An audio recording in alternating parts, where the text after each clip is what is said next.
You know what? I don't get in this mood very often, but I'm in the mood to tell secrets. Secrets of dismissive avoidance that they may not want you to know or understand. And some of these things they don't understand themselves. I'm sort of on an intuitive kick right now. And when my mind shifts into that gear, it starts unloading stuff that I wasn't even aware of. It just starts coming and flowing uncontrollably. So I'm going to pack this video out with everything I know right now in this moment that my brain has just supercharged, pouring it all out because I don't typically do dismissive avoidant videos, and I don't know when I'll get around to doing another one, and I don't know when my mind will unload this much data. So I got to try to get it out and give it all to you. So if you're dismissive avoidant, this video is going to help you so that you have some places to start. And if you're dating somebody who's dismissive avoidant, or you've been dumped by somebody who's dismissive avoidant, this is going to help you so that you can have new direction to go in, or you can start healing from your wounds because you can understand what this person is doing, why they're doing it, how they're doing it, how their mind works. So I'm going to give it to you, y'all. It's going to be a lot, but I think you deserve it. I think you deserve to know. And I'm just not going to keep this little door locked anymore. I'm just going to unload. So yesterday, I think this is a trigger. I was leaving work. I was coming down a long hallway, and out comes a dismissive avoidant from her door, and I could feel her energy. Oh my gosh, I see Tam coming. Let me hurry up, get my things out, lock the door, bolt for the door. And it's like a race, like a monster is coming after me because I'm getting closer and closer and closer. And I know she can hear me. You can't ignore the wheels of a car rolling down the hallway. You can't. So you could stall a couple of seconds and say, "Hi, have a great evening." But she was overloaded. She was fully maxed out. Her dismissive avoidance had overtaken her by that point. And saying hello or have a good evening was just too much. So I was laughing kind of to myself because I'm like, girl, I am reading you like a book. I know what you doing, and I could pretend like I don't. And I did. I pretended. I slowed up a little bit so that she wouldn't break her neck too much trying to get out the door. But I know that adrenaline. I could feel it all over her. It was an adrenaline rush. I got to get out. I got to get to safety. I cannot say hello. I cannot say goodbye. I just got to get out of there. And of course, it was like 5 seconds. I was like 5 seconds off of her when she narrowly escaped and zoomed to her car. So by the time I opened up the last door to get out of the building, she was in her car. Now, she could be pretending like, I have an appointment to get to. I got to get to it. Somebody else might think that. I got to get to my kids. The daycare is going to close. Nah, you're not fooling me. You're trying to escape my energy because you can't do it. And that's how dismissive avoidants feel. They feel very overloaded all the time. The second thing is there's a stubborn energy that's present. There's just a stubbornness. There's a, I'm going to win this. And that might be counterintuitive. Somebody might argue with me on that. But deep down inside, that is a stubbornness that is fully loaded, fully locked in, gripped. I'm holding on to this gate. I am holding on to the ledge of this cliff, and I'm not moving. I'm not releasing it. I am locked in. I am not letting your energy in. And it's a defense mechanism. It is a learned bad behavior because we're all in this world having to deal with each other to a certain extent. So just because you say hello doesn't mean that the next person really has the energy to say hello either. It could be that simple. but they grip that I'm holding on to I'm avoidant, I'm cold, I'm shut down, I'm not engaging, I'm not doing any of that. And whether you like it or not, this is me. I am supreme introvert and I am locked in, and I don't care what you do. You could pour a bucket of ice on me. I'm not bulging. That's them every day. So if they could just let go of a finger at a time, it could make of a world of difference, I think is the phrase. Just let go, move your pinky. How about that? Let's start with a pinky move. Let go a little bit at a time, because I also don't believe in shocking the nervous system. But when you're holding on and you're gripping like that, think of what you're doing to your body parts. Think of what you're doing to your body parts. You're holding them in, you're stiffening them, you're putting tension all over your body. You can loosen up your grips just enough to learn a new, more healthy way of relating. Not to say that you have to let go of all 10 fingers. Just let go of 3 or 4, and it could make a big difference in your nervous system. And by no means do I say let go completely all at once. That's also not good for your nervous system. I know I'm speaking in a very intuitive way, and you're probably saying, give me a direct answer. I don't know. Like, we're figuring this out as we go. We're figuring it out because I don't fully have all the answers. I'm just saying, take one little step. So for that lady, one little step might have been, you know what? I'm feeling a strong energy to run and to bolt. But I'm not going to do that. I'm going to lock my door slowly, and I'm going to wait until she approaches, and I'm going to practice saying, have a good evening, or make a conversation, because it's going to be quick. I know it is. She's not the type that's going to stand there and try to talk to me for 100 years, because I'm not. I'm leaving because I'm ready to go also. So just practicing small moments so that you get used to it. A lot of times people don't do things until they're forced to do it, and then they're resentful. You're forcing me to go out with you. You're forcing me to stop and have a conversation with me. And I'm so overcharged that I never want to do that again. So is it better for me to force you to do that? Or can you find the courage? Because it takes a ton of courage. It's hard to do, to just engage in a sentence and then praise yourself. Hey, I did it. That was so hard to do, but I did it. I spoke, and that wasn't so bad. So, what we're getting at right now is number 3. We talked about stubbornness. What is really glaringly obvious to me right now that I kind of knew, but I didn't know? And maybe people have said this before, but I've never heard anybody say this. At the core of dismissive avoidant is social anxiety. So what people see is stubbornness. They are not even aware of their stubbornness necessarily. But yeah, number 3 is social anxiety. I would bet you anything that I would say at least 80%, at least maybe 75, 80%, maybe more of the core issue of dismissive avoidance is social anxiety.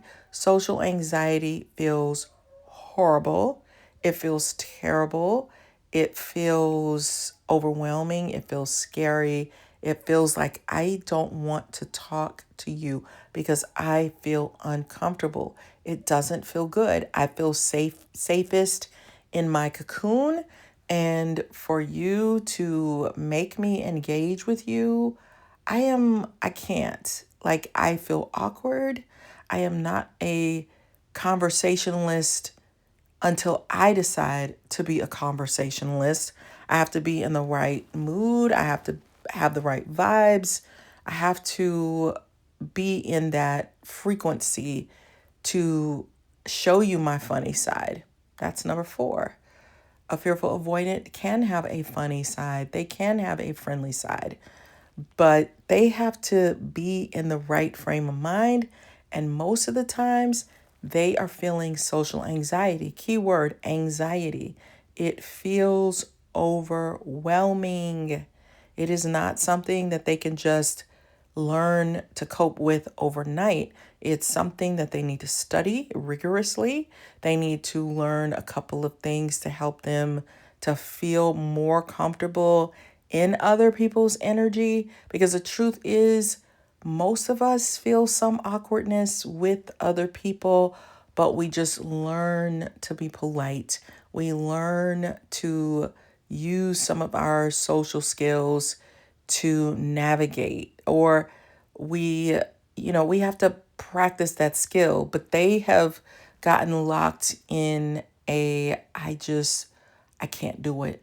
It could have been they were bullied as kids. It could be they had a turbulent childhood, so my safety is not around a ton of people that I don't trust, that I don't know if they're going to make me feel silly, foolish, uncomfortable. Are they going to embarrass me? Am I going to feel embarrassed? I don't know what to say. I just feel all kind of anxiety around people. So to me, that is a core area. And I'm not saying to go into hyper mode where you're just overwhelming yourself to the point where now you have a new level of anxiety. Be gentle. It's okay to be gentle with yourself, but this is just an area for which you can start studying a little bit at a time social anxiety. And they might not have the height of social anxiety. There are people who might be on 100, a dismissive avoidant might be on a 20 with it. So it's workable because you have dismissive avoidant attachment style. It, for me, lets me know that this is healing, this is workable. It's not like a personality disorder at all. You can actually do things and feel better and get better and navigate better in the world. Okay, number 4 or 5. I don't have these written. I'm just speaking to my intuition and trying to get it out before I forget it all. What could be linked to social anxiety? Well, let's turn that up or down a notch. The next thing that we want to look at is introversion. I would bet money. I would bet money. I will say 50% of dismissive avoidants are introverted. And I will say 50% because 25% of people are introverted. 75% of people are extroverted. And what's hilarious to me is probably 75% of people think that they're introverted because they might also have some social anxiety mixed in there. Maybe they were only children, and only children are used to being alone and being in their own thoughts. So even though they're extroverted, they feel introverted. It's like introversion is this super popular thing right now. Everybody wants to be an introvert. But if you are truly introverted, it's going to cause you some real problems that your extroversion is helping you out of. I cannot tell you how many extroverts I see who claim to be introverts get so much energy when they're around a lot of people. And that doesn't mean that they always get energy around a lot of people, but they do. Like, let's say they're doing a YouTube live, they're answering questions, they're firing off answers, they don't have to think, they're thinking out loud, they're talking out loud. That's what extroverts do. A lot of times people who are extroverted, when they get home, they don't have that people stimulation, and so they go into more of an introverted mode because you don't have people around you that are energizing you, or you have been extroverting all day and you just need a quiet place to relax and think. But as soon as you're around people, I can hear you all the way down the hallway. You're laughing, you're joking, everybody that walks by. But then you try to convince me that you're an introvert. You are absolutely not an introvert.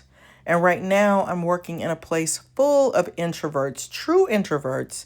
It's a whole different ball game. They do not get energized from being around people. They keep their door closed.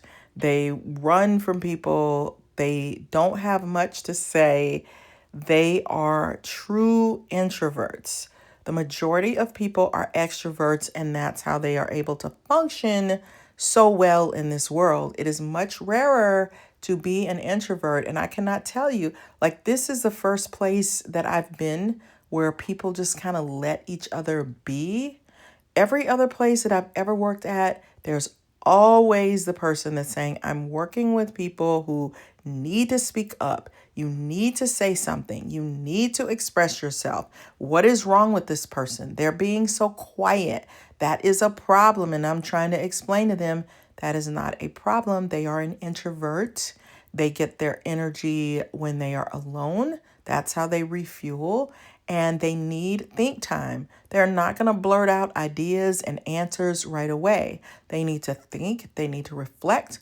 A lot of times when I'm working with somebody, a kid or someone who's more introverted, I will hand them a piece of paper and say, here you go. Write out your thoughts. And boy, they will fill up a whole page of thoughts. So that's something that you may want to do if you are dismissive avoidant, is write out your thoughts. And then they're equipped to talk about it because they figured everything out. An extrovert is figuring out their thoughts as they go. So this is kind of a secret to somebody who is dismissive avoidant. If you are dating or you're romantically involved, then they may need to write some of their thoughts. They may need to write about their love for you and how you make them feel. And thank you for making my world a little brighter. They may need to write it. And things that we used to say were, oh, that's cheesy, and you shouldn't have to write anything. You should be able to look at me and tell me. You're not gonna get that out of a dismissive avoidant. You might at first, but then they're gonna retreat. They're gonna retreat into, more than likely, they're an introvert. And so they've developed some dismissive avoidant tendencies because of that introversion, because this world is built for extroversion. Now we're going into more of an introverted way of living with Facebook, with the pandemic teaching us how to work from home. So we might be shifting and learning to be more introverted. But this has been a very extroverted world where introverts are very misunderstood, do not fit in, are pressured to be something that they're not, when we should accept the value that an introvert brings. There's nothing wrong with being an introvert. So we have to differentiate what is the difference between being an introvert who comes across as aloof, checked out, distant, quiet. Introverts can come alive in their small group of people that they feel comfortable with, and they can have a whole lot to say.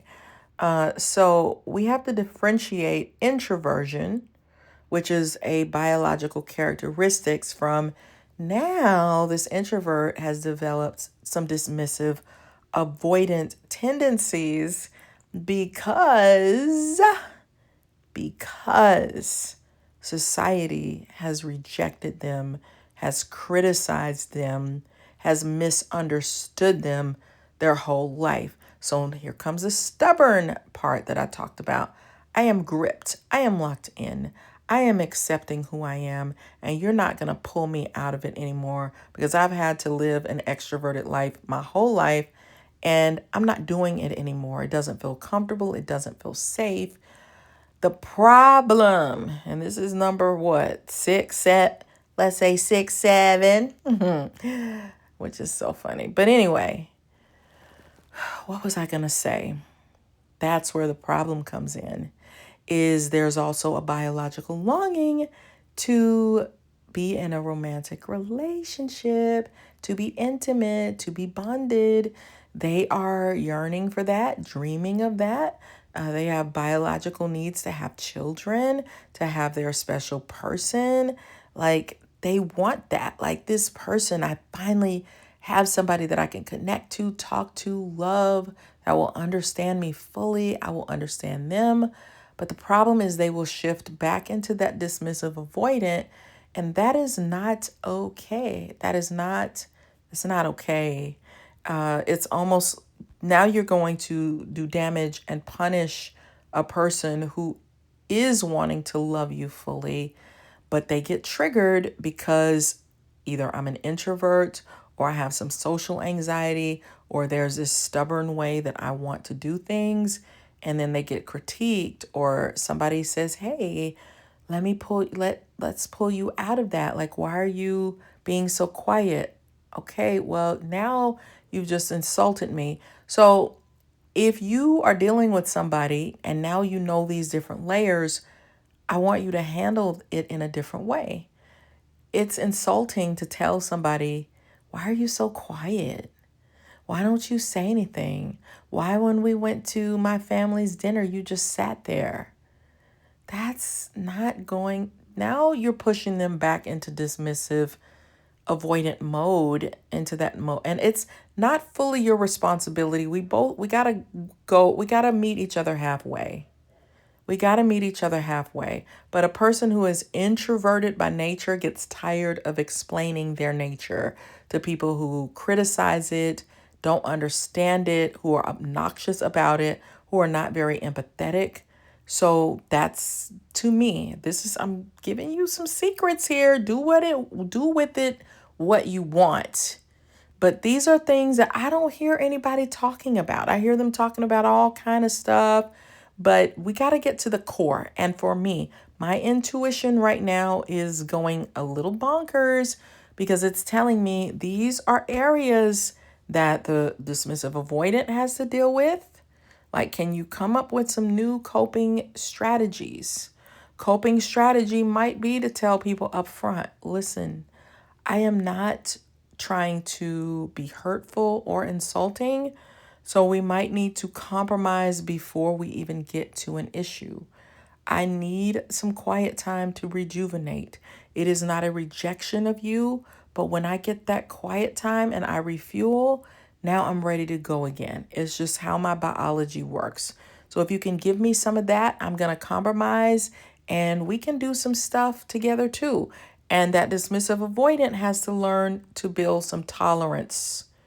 We got to practice tolerance. I did a video on that. Don't know if I've released it yet. But we all, when it comes to romantic relationships, we have to build tolerance or it's not going to work.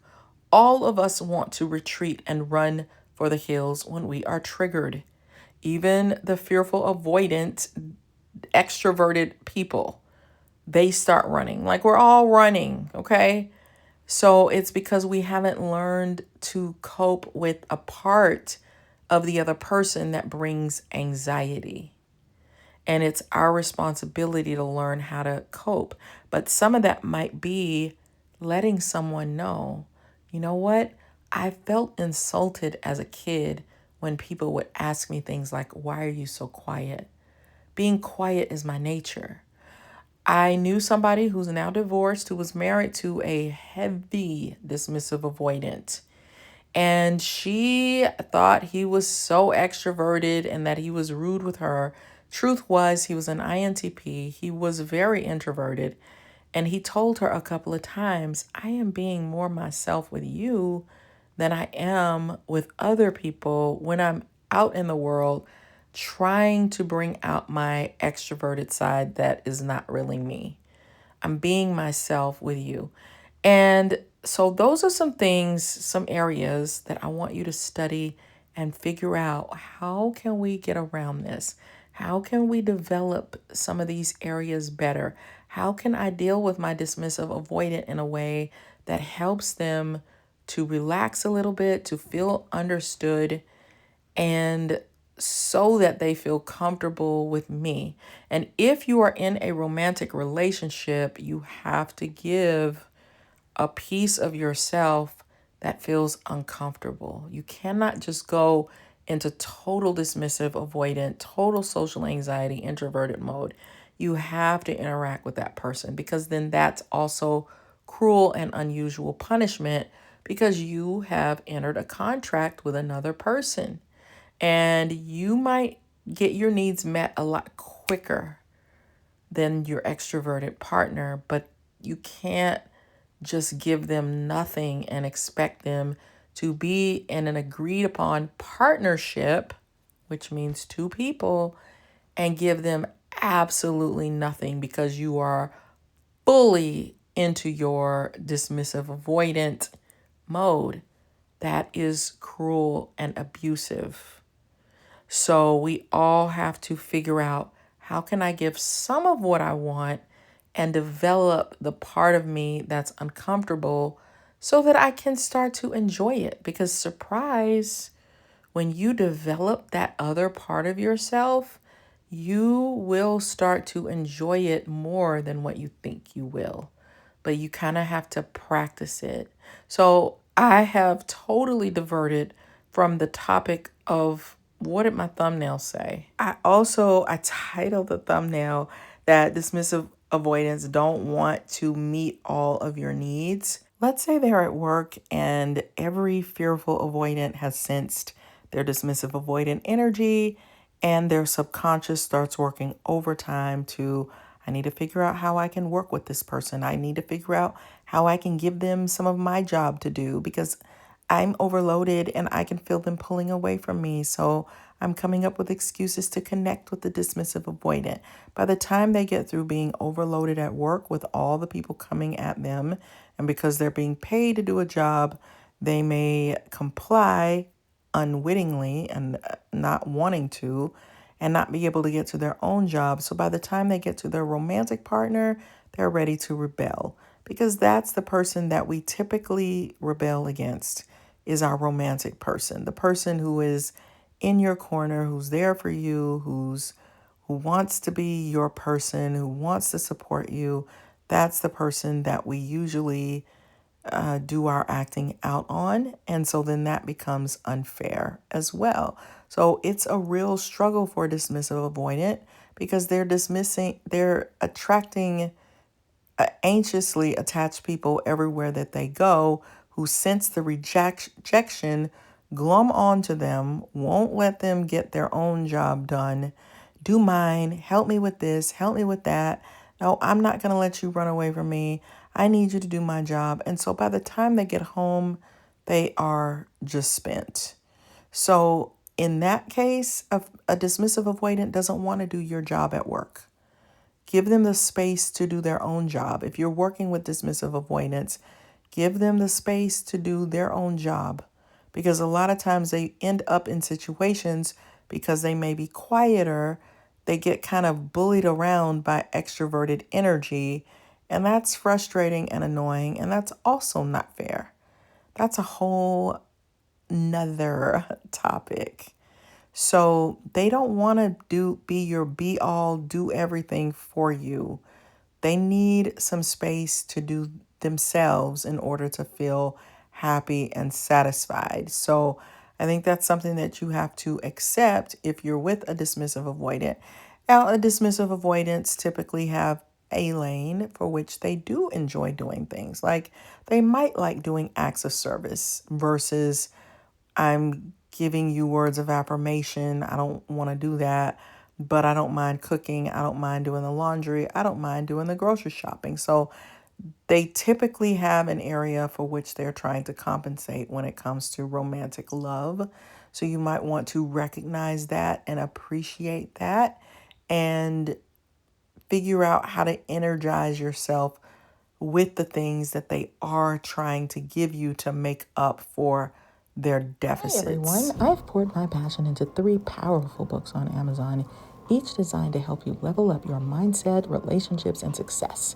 The Workplace Narcissist. Learn how to spot toxic personalities fast and protect your peace, confidence, and career at work, and protect your love life. From ENFJ with Love. Dive into all 16 Myers-Briggs personality types through the eyes of an ENFJ and discover powerful insights to better understand people, connect deeply, and strengthen every relationship in your life. And finally, flip the script on love. Take control of your love life with winning strategies that turn dating into a clear path toward lasting commitment. Links in the description box.